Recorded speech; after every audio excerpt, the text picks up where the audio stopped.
Encore presentation deals with a topic that so many people ask me about when they find out they're pregnant with a child with a congenital heart defect. Sports! When my son was young, I wondered how he would tolerate physical exercise. Since I already had one son who was heart healthy, I wondered how he and his brother would play together. Today's episode features 3 congenital heart defect survivors and their stories about participating in sports and extracurricular activities. I hope listening to these 3 adults will give you some answers to the questions you may have.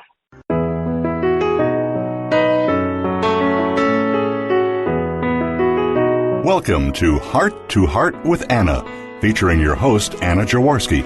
Our program is a program designed to empower the CHD or congenital heart defect community. Our program may also help families who have children who are chronically ill by bringing information and encouragement to you in order to become an advocate for your community. Now, here is Anna Jaworski.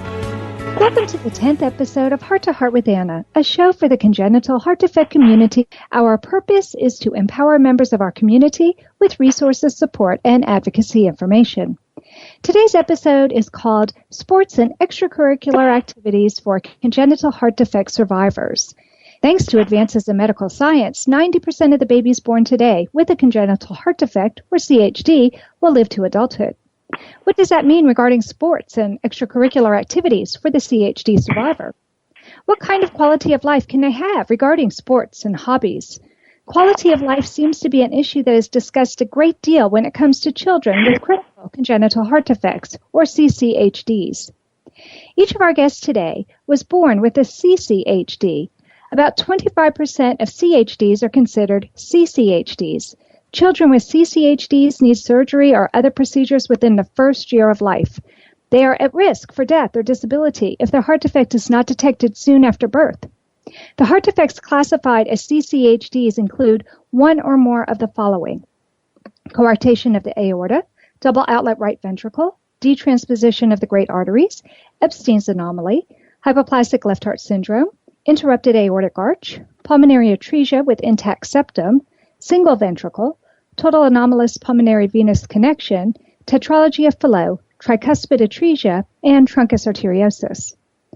Some people with treated CCHDs have few related health problems later in life. However, long-term effects of CCHD can include delayed development and reduced stamina during exercise, or so the literature states.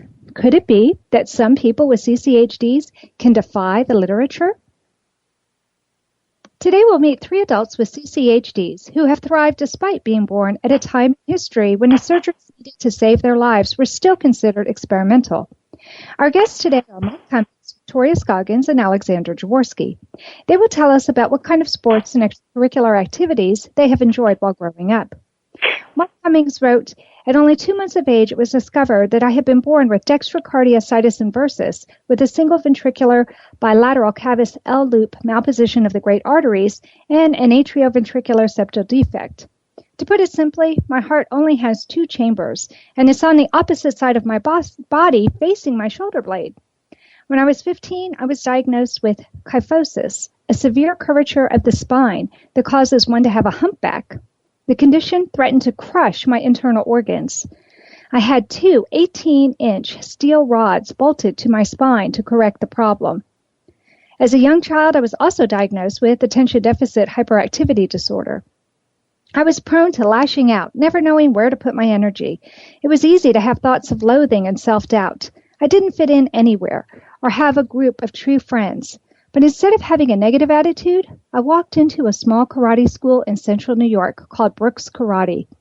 That was the best decision I ever made." We'll meet Victoria Scoggins and Alexandra Jaworski later in our show. Thank you, Mark, for being on the show. Thank you for having me. I was so interested to read what you wrote when you said walking into Brooks Karate was the best decision I ever made. Can you tell me what made you walk in there in the first place and exactly how karate training has helped you to define your life? Yeah, absolutely. Well, I always kind of was like, I guess, a karate wannabe growing up. I would watch the movies and try to emulate a lot of the actors. And always dreaming of being the hero. And I always saw that martial arts was where the little guy could overcome the big guy, the strong guy. So even though I was a fan of Arnold Schwarzenegger, I was more of a fan of martial arts. And one day I challenged my friend, who actually was in martial arts, to a flexibility contest. Needless to say, he won, and he looks at me and he goes, "But you're already pretty good. You should join." So I went home and said, "Mom, Dad, I want to join." Keep in mind that for the longest time, we threw it around, but this time I was determined to join. So that's awesome. So really, it was not you just happening to walk into the school, but you actually knew somebody else who was a student there. Actually, no, he went to a different karate school. What? He went to a different karate school. So why didn't you join the school that he belonged to? Actually, he didn't go at the time, and the school he went to was when he actually lived in the area where it was same distance between the two schools. For me, it would have been a long drive to go there. Oh, okay. So how has that helped you to define your life, Mark? Well, I found my new passion.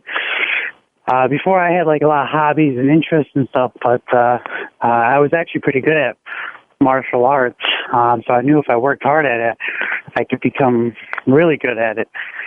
And the harder I worked, the better I became. And I could see my progress. I guess seeing my progress really fed into it. So I kept going. So, Mark, I'm amazed that you're able to do those karate moves considering you have those two 18-inch rods connected to your spine. Do the rods inhibit your flexibility at all? Not really in my legs or lower back. They're in the upper back, thank God. I can't curve my back at all. But in some ways, that actually helped out because a lot of times when you're stretching, you want to keep the back straight. And you always want to have good posture when you're doing some of the stances and stuff. So it's kind of like give or take. I guess it's a blessing and a curse, all in one. Yeah, well, you definitely have good posture, right? Yeah, yes, ma'am. So you mentioned that you have attention deficit hyperactivity disorder. How did having ADHD while you were growing up affect you? I still have it, I just learned to deal with it better. Hard time, the usual hard time to focus, unless it's something really that interests me. Didn't do too good in school, a lot of times. But to be honest, the more of the martial arts I did, the more focused I became, and the easier I was able to kind of try to overcome it, I guess, or to control it. It still pops its rear head or its ugly head up every now and then. But for the most part, I'm not nearly as bad. I mean, you ask a lot of my friends, they still fidget, but... When my son was in karate, one of the things that his instructor taught to them about was becoming centered. And it seems to me that with your enhancement of your skills in karate, that learning how to be centered and to be only in that moment would help you to overcome some of the problems with the ADHD. Is that true? Oh, yeah. I mean, the best thing you can do is, I guess you can... it helps you focus, helps you determine. To me, when you say centered, it's to know oneself better. So it's helped to kind of just balance out your life, stay focused, use your goal setting, visualize your goals, and keep working at it. I guess it's almost the peace you get when you think about, I can do it. Relaxed, not stressing out about it. Although I say that, it's not that I'm perfect at that all the time. I still stress out, and sometimes I do. Have some problems focusing, and the goals can look a little far. But as we all know, we're all human, and we can always strive to be better than what we were yesterday. Absolutely. So it sounds like you had a number of things to try and overcome while you were in high school. You were dealing with having the surgery on your back. How old were you when you had that? Well, the thing is, I got held back in kindergarten, and then I got held back just before I had the surgery. eighth grade. So I had surgery in between my 2 years of eighth grade. So I was 15. So I was actually pretty old to be in eighth grade.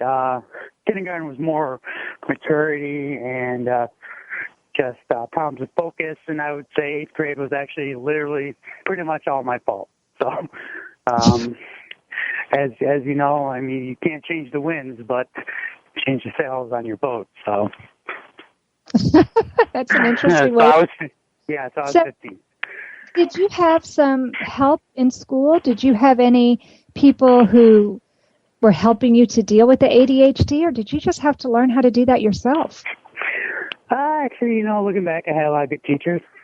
I'm learning about history right now, and what a lot of kids do not learn in history class. And looking back, I had a lot of good teachers that taught that stuff from history. That's just an example, but I did have some good teachers. Of course, you know, being young and hating school, I didn't appreciate them like I do today. I also had friends. Unfortunately, the thing I would do is I'd focus on the people who didn't like me or the people who didn't accept me, and I'd be worried about them rather than worried about the actual people who loved me. So thankfully, I was able to later on kind of I guess see the light and start not really being too worried about the naysayers and embracing the positive people I had in my life. And that's exactly the kind of sentiment that you display on your webpage. I love your Facebook page. For those of you who are listening, you need to check it out. It's Mark Cummings, half the heart, twice the determination. And I love one of the quotes that you have on there. You said, "My hope with this page is to inspire and motivate, not only others, but myself as well." So can you tell us how having that Facebook page helps to keep you motivated? And can you also tell us what others with congenital heart defects can do to help keep themselves motivated? Absolutely. To be honest with you, any positive story can be pretty motivating. When you hear about anybody doing what they can or trying to do the best or just trying to be better than they were yesterday, you can always find a little bit of light and inspiration from there. And the fact that I know what I'm doing impacts other people, that's pretty motivating in itself. So I guess the thing I would have to say to a lot of our people with any kind of heart condition, the fact of the matter is,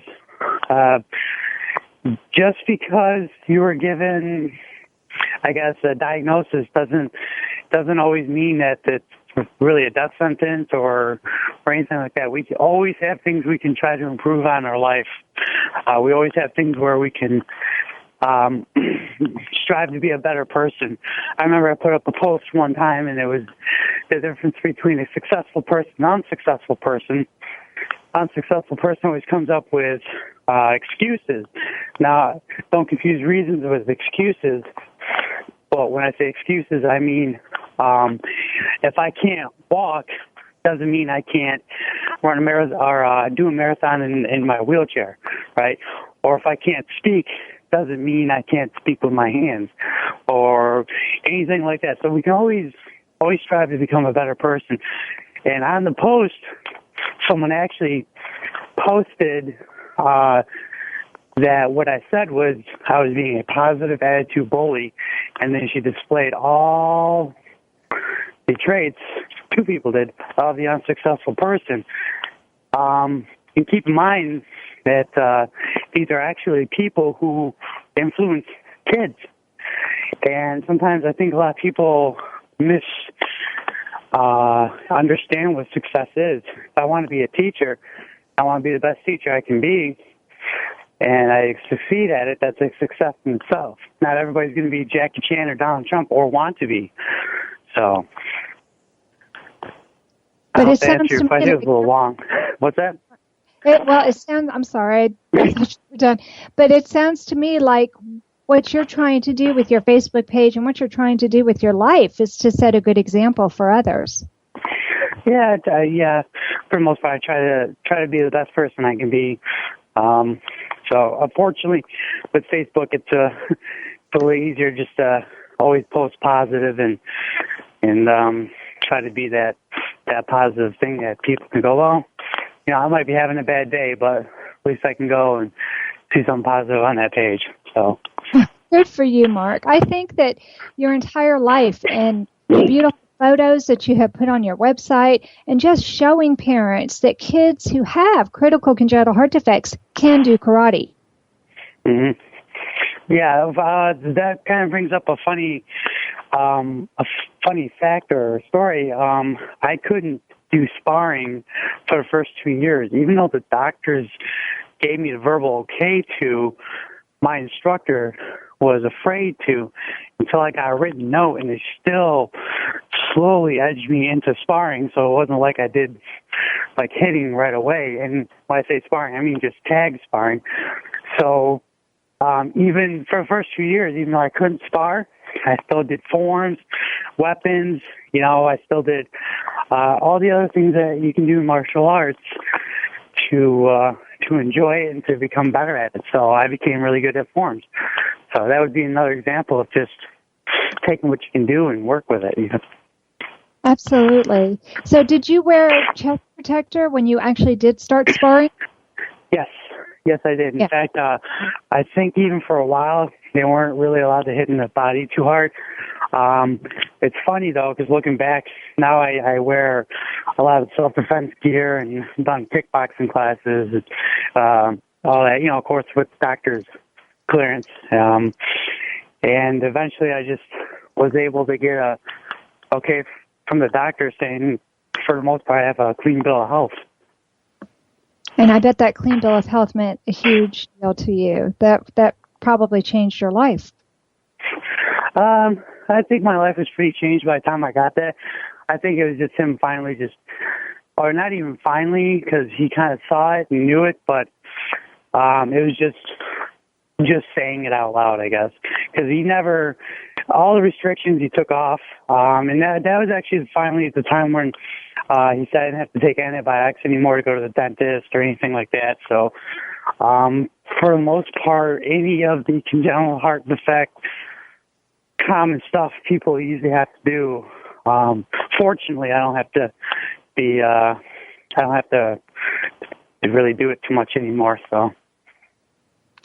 Well, it has been delightful talking to you, Mark. Thank you so much for sharing your page with us and for sharing some of your experiences with us. I have a feeling that will be very meaningful to other parents who have children with congenital heart defects and are wondering if their children can do karate.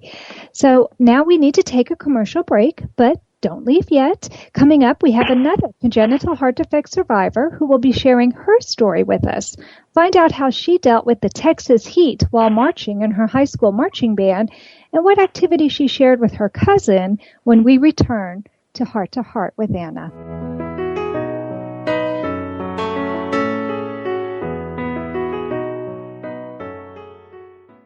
Anna Jaworski has written several books to empower the congenital heart defect, or CHD, community. These books can be found at Amazon.com or at her website, www.babyheartspress.com. Her bestseller is The Heart of a Mother, an anthology of stories written by women for women in the CHD community. Anna's other books, My Brother Needs an Operation, The Heart of a Father, and Hypoplastic Left Heart Syndrome, a handbook for parents, will help you understand that you are not alone. Visit babyheartspress.com to find out more. Anna Jaworski has spoken around the world at congenital heart defect events, and she is available as a keynote or guest speaker for your event. Go to hearttoheartwithanna.com to learn more about booking Anna for your event.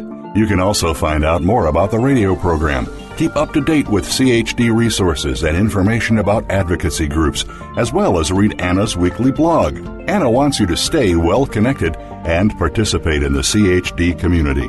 Visit hearttoheartwithanna.com today.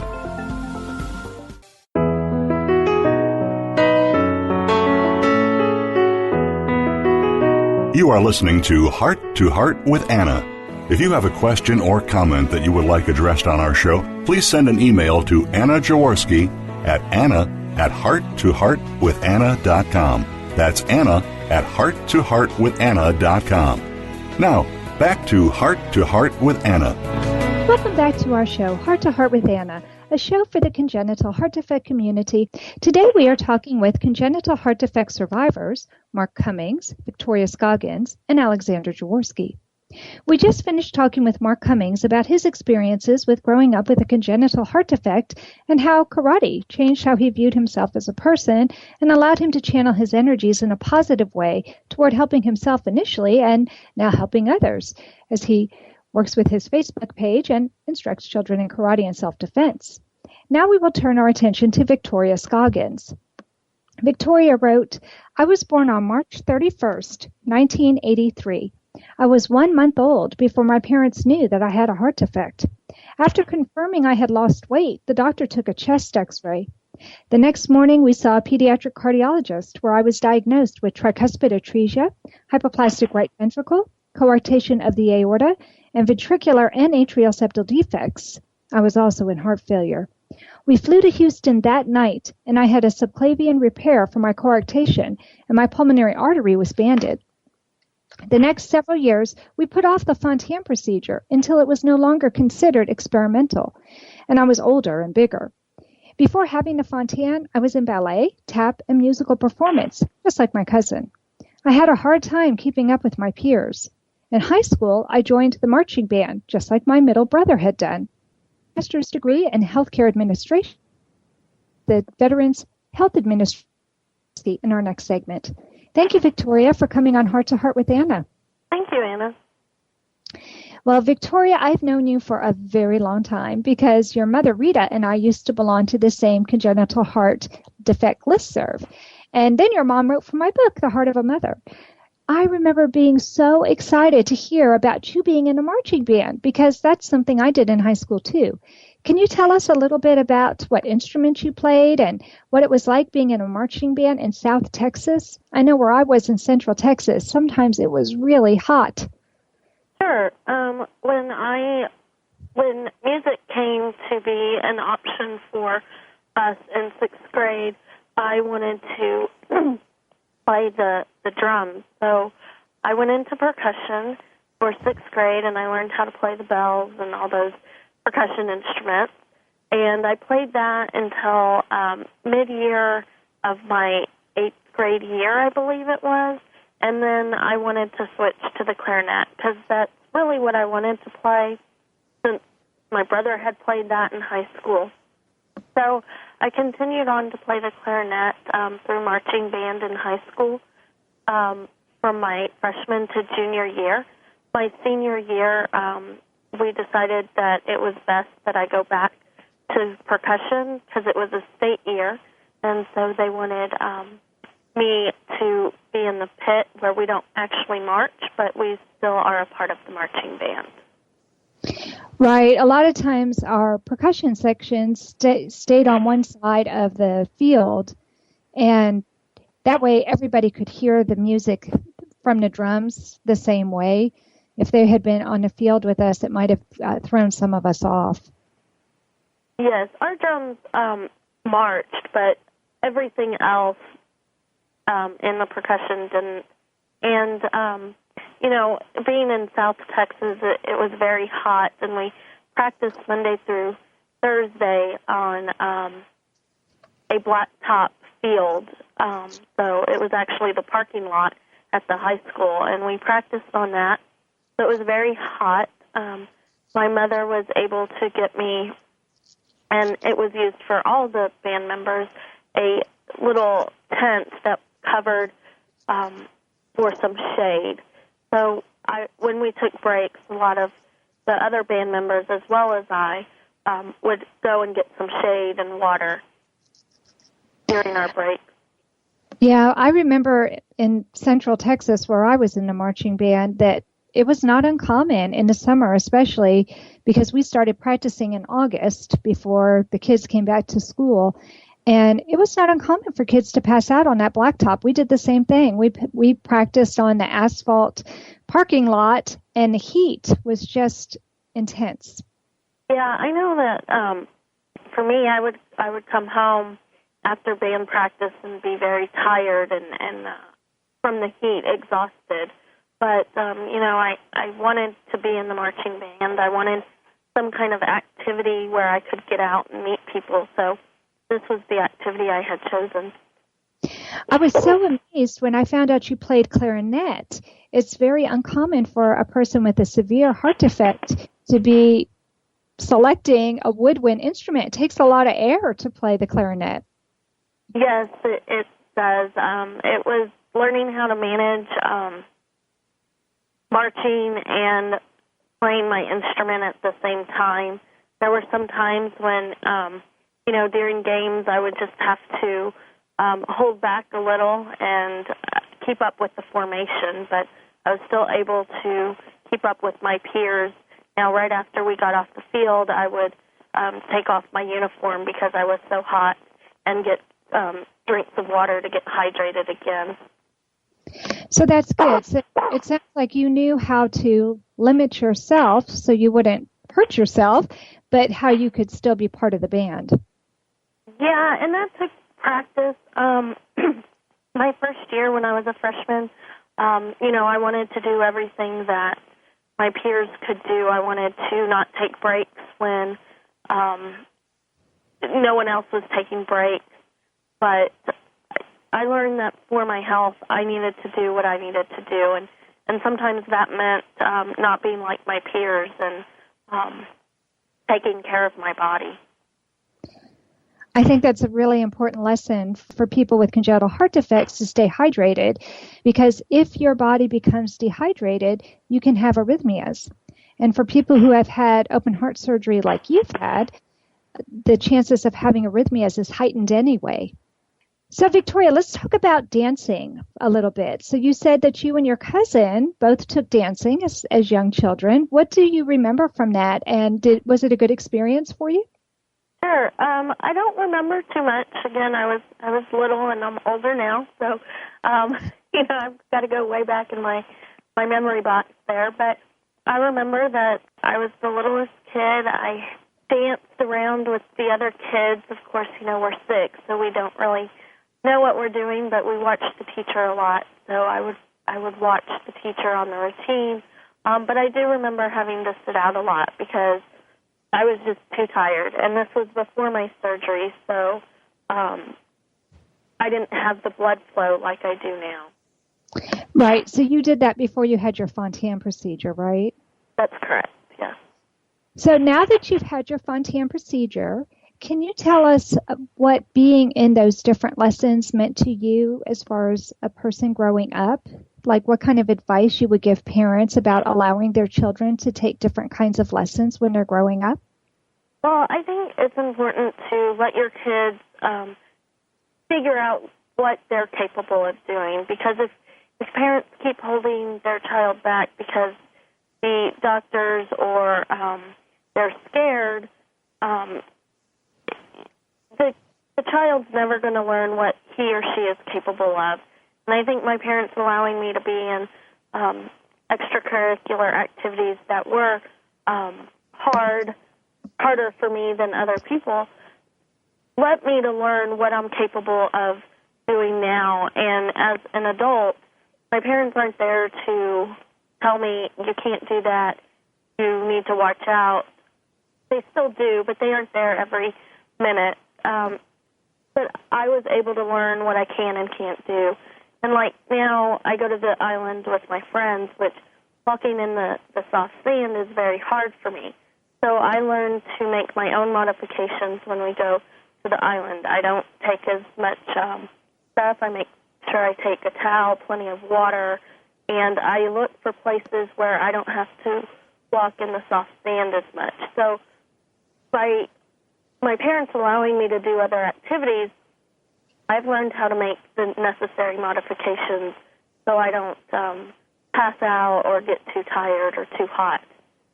Right. It sounds like both you and Mark were really good at learning what kind of modifications you needed to make in order to be successful.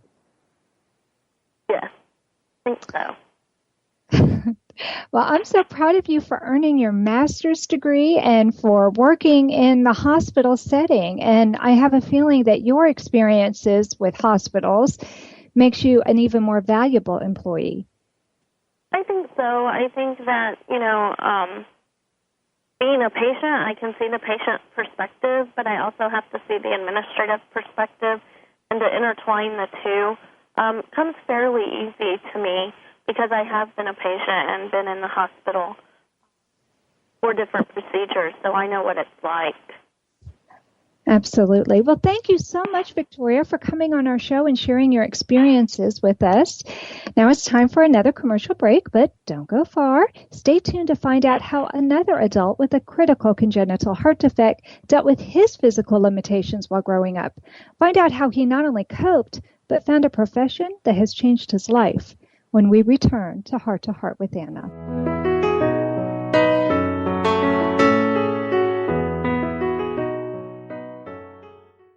Anna Jaworski has spoken around the world at congenital heart defect events, and she is available as a keynote or guest speaker for your event.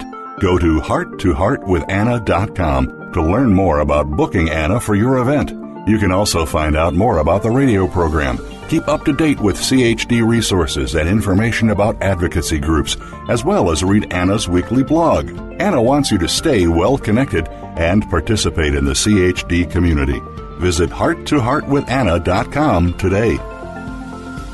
Anna Jaworski has written several books to empower the congenital heart defect or CHD community. These books can be found at Amazon.com or at her website, www.babyheartspress.com. Her bestseller is The Heart of a Mother, an anthology of stories written by women for women in the CHD community. Anna's other books, My Brother Needs an Operation, The Heart of a Father, and Hypoplastic Left Heart Syndrome, a handbook for parents, will help you understand that you are not alone.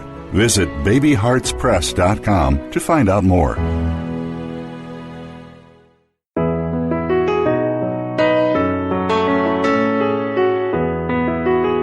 You are listening to Heart with Anna. If you have a question or comment that you would like addressed on our show, please send an email to Anna Jaworski at anna@hearttoheartwithanna.com. That's Anna@hearttoheartwithanna.com. Now, back to Heart with Anna. Welcome back to our show, Heart with Anna, a show for the congenital heart defect community. Today we are talking with congenital heart defect survivors, Mark Cummings, Victoria Scoggins, and Alexandra Jaworski. We have heard from Mark Cummings about his experiences with growing up with not only a congenital heart defect, but also severe curvature of the spine. Two conditions serious enough to prevent anyone from pursuing sports or any kind of physical activity, and yet he is a third-degree black belt in karate. We talked with Victoria Scoggins about how she was able to participate in marching band in South Texas and how she also took dancing lessons as a child. And now we will meet Alexandra Jaworski. Alexandra writes, I was born on August 11, 1994. I was diagnosed with hypoplastic left heart syndrome when I was 2 months old, and the doctors told my parents that the odds of me surviving surgery were extremely small. Despite that, I had my first surgery within days, and my second surgery when I was 9 months old. I didn't need surgery again until I was 17 years old, when my fontan was converted to an extra-cardiac fontan. My father and older brother did karate since I was little, so I started doing it when I was 6. I continued until I was 10 after earning my black belt. At that time, I was getting into robotics and participated with teams in annual First Lego League and RoboFest competitions. For a few years when I was a teenager, I joined the local swim team with my brother. I also went to rock climbing gyms with my friends periodically, and I took tennis lessons at a country club. As an engineering student at NYU Poly, I now exercise by walking across the Brooklyn Bridge every day I can. Welcome to Heart with Anna, Alexander. Let's start your segment by sharing that you are not only my guest, but also my youngest son. Yes, I am. Thank you for having me today. Well, Alex, I'm so happy that you can be on my show. And let's talk about Taekwondo first. When you and your dad and your brother were taking part in it, you all did a lot of different things, just like Mark talked about. You did forms, you did martial ballet, you did self-defense and sparring. So what was the most difficult part of your Taekwondo experience for you, and how did you deal with it? I never felt like there was any big problems at the time. It's only looking back on it that I can really be more observant about it. And the biggest issue was probably that I had less stamina than the other kids, and I would get out of breath a lot quicker. It never became a big problem because Master Schultz kept an eye out, and he would pull me aside and make me rest until I needed to. Just like Victoria, I wanted to keep up with all my peers, but he knew better than I did what was good for me. Yeah, that's because we could see things that you couldn't see. And I was sitting in the observation room when he really stepped up the aerobic workout, when Joey and Aaron and some of the other boys were preparing for their black belt test. He would make you run extra laps in the dojo, and you would be okay for the first lap and the second lap, and around the third lap, your nose would turn blue, and the tips of your fingers would also turn blue. Mm-hmm. That's when he grabbed you. I never paid attention to that sort of thing back then. Right. So probably a good thing he was so observant about all that. It was a very good thing. He had known you since you were 2 years old, so he was very cognizant of what your situation was like with your heart defect. But, he never let that stop you when you were sparring, and that really scared me. I thought you needed a chest protector. I just asked Mark if he used one, and he said he did, but Master Schultz never had you wear chest protection. No, we tended to aim for the head more because we knew we all had headgear on. I think that was the biggest reason we didn't worry about it so much. Yeah, you didn't worry about it. I never worried about it, no. I was worried about it all the time. I hated it when you had to do sparring. But you did learn so much from being in karate. Yeah. And I was really sad when you decided to take a break from it. However, that's when you started doing your robotics.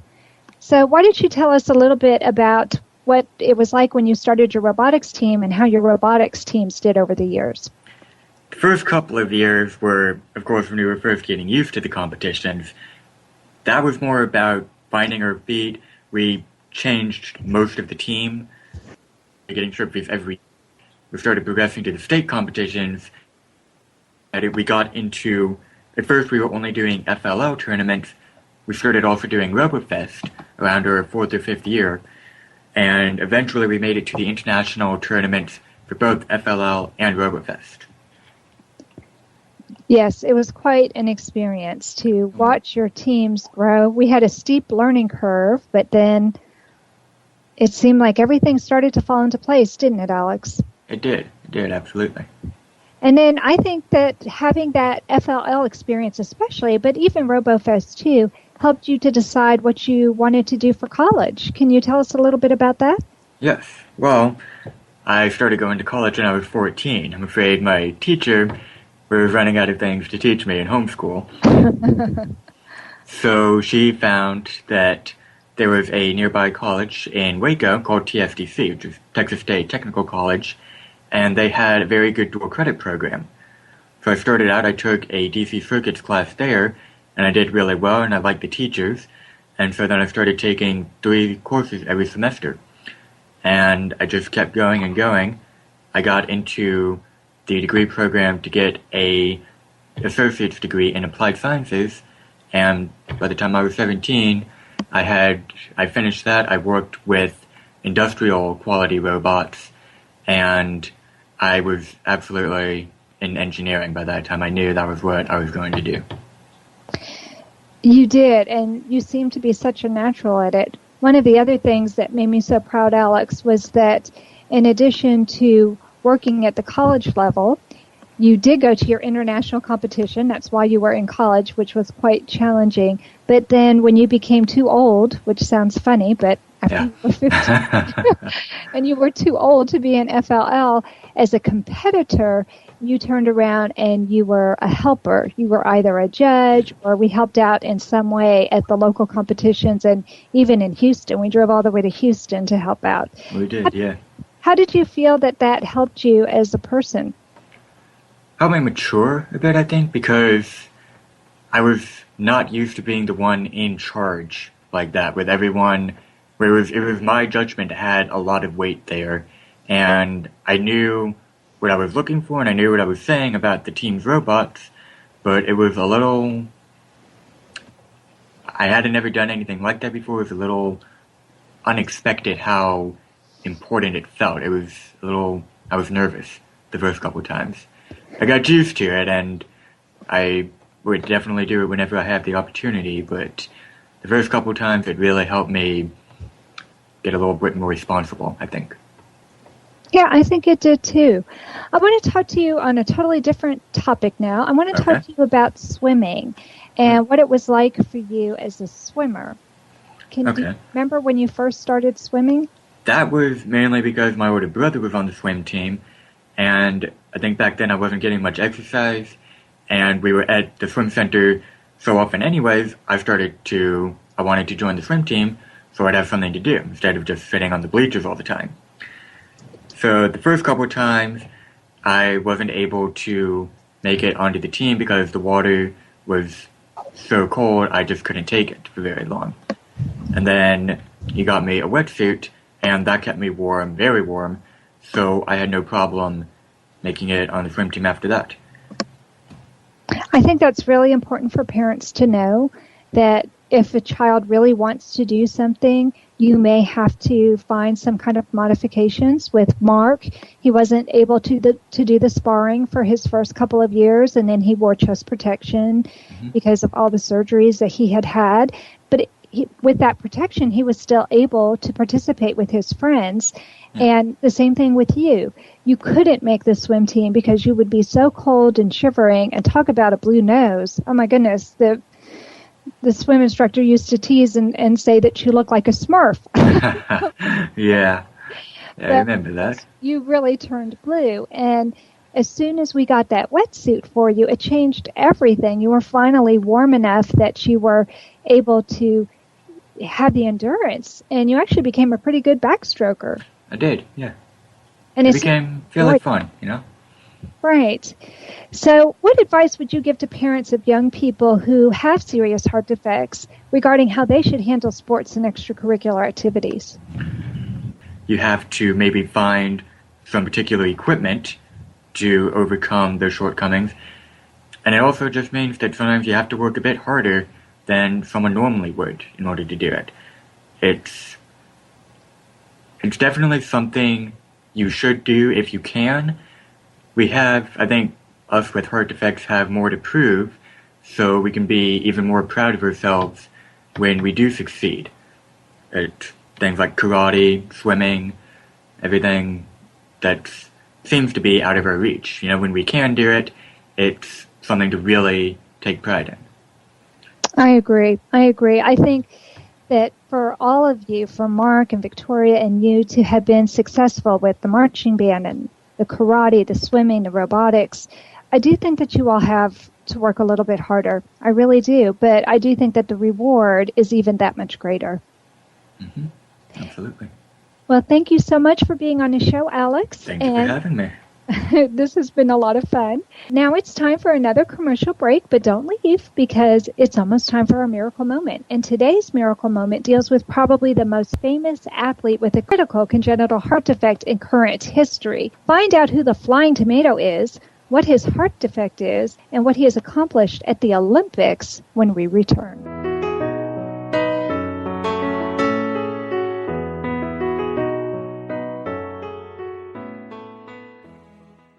Anna Jaworski has written several books to empower the congenital heart defect, or CHD, community. These books can be found at Amazon.com or at her website, www.babyheartspress.com. Her bestseller is The Heart of a Mother, an anthology of stories written by women for women in the CHD community. Anna's other books, My Brother Needs an Operation, The Heart of a Father, and Hypoplastic Left Heart Syndrome, a handbook for parents, will help you understand that you are not alone.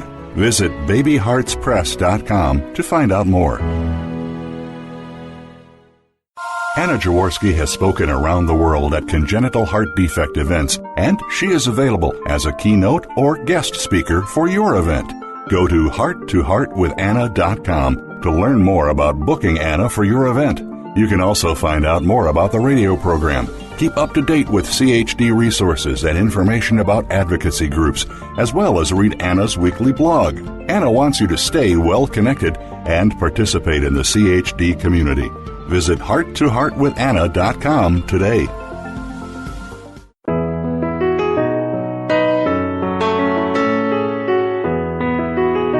You are listening to Heart with Anna. If you have a question or comment that you would like addressed on our show, please send an email to Anna Jaworski at anna@hearttoheartwithanna.com. That's Anna@hearttoheartwithanna.com. Now, back to Heart with Anna. Welcome back to our show, Heart to Heart with Anna, a show for the congenital heart defect community. Our purpose is to empower members of our community with resources, support, and advocacy information. I want to take another moment to thank my guests, Mark Cummings, Victoria Scoggins, and Alexandra Jaworski. All three of these young adults, just like the young man whose story I'll share with you in a moment, were born with critical congenital heart defects. All of these young people were born with invisible birth defects. For the most part, CCHDs cannot be seen.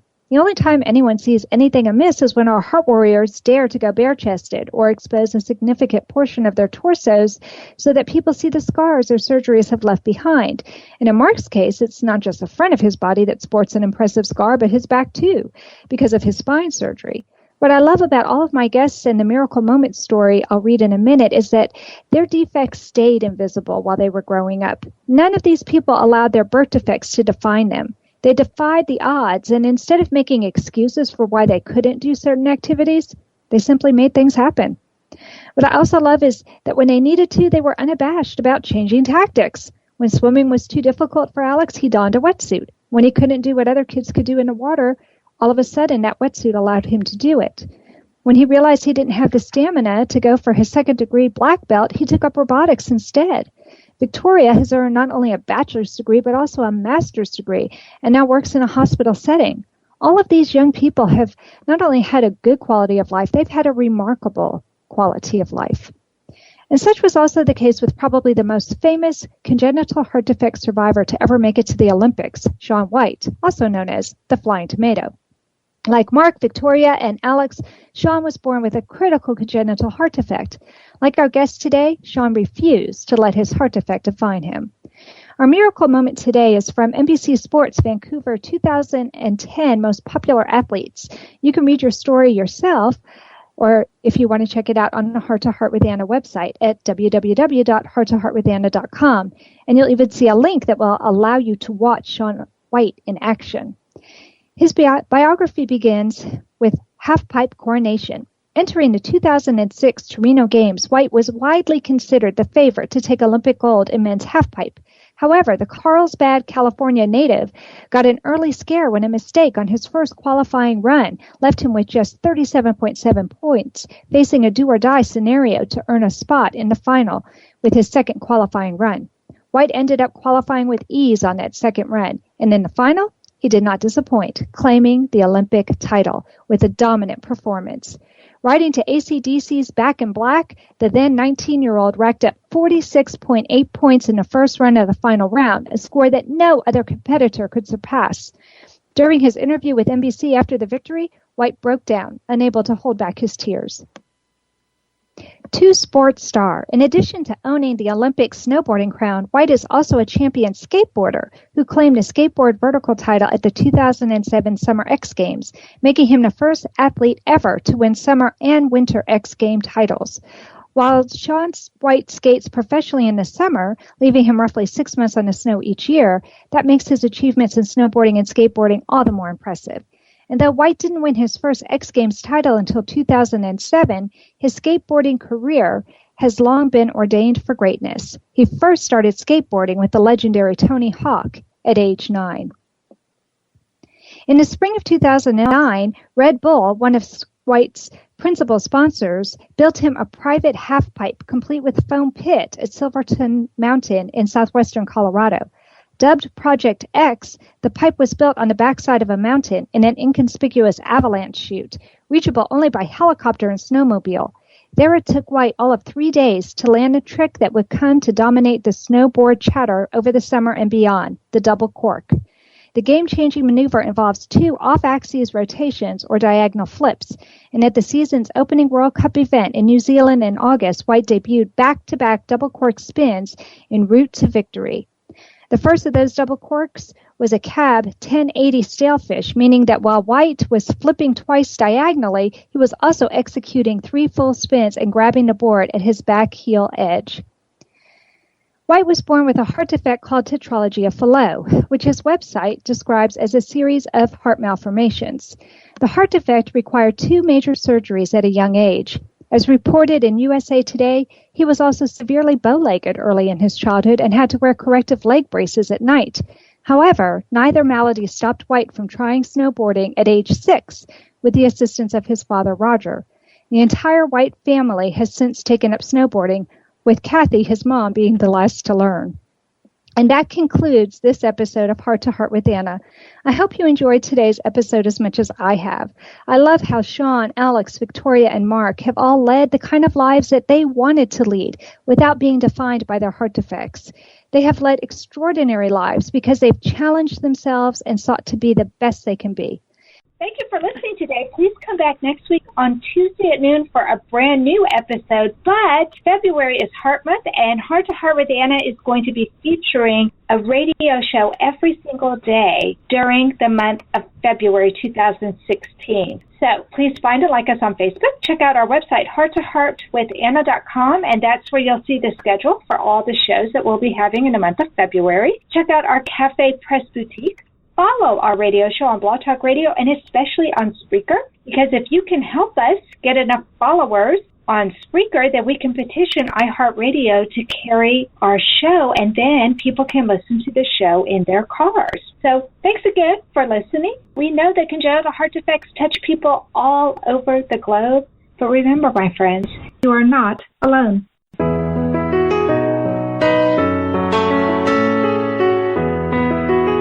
Thank you again for joining us this week. We hope you've been inspired and empowered to become an advocate for the congenital heart defect community. Heart to Heart with Anna, with your host Anna Jaworski, can be heard every Tuesday at 12 noon Eastern Time. We'll talk again next week.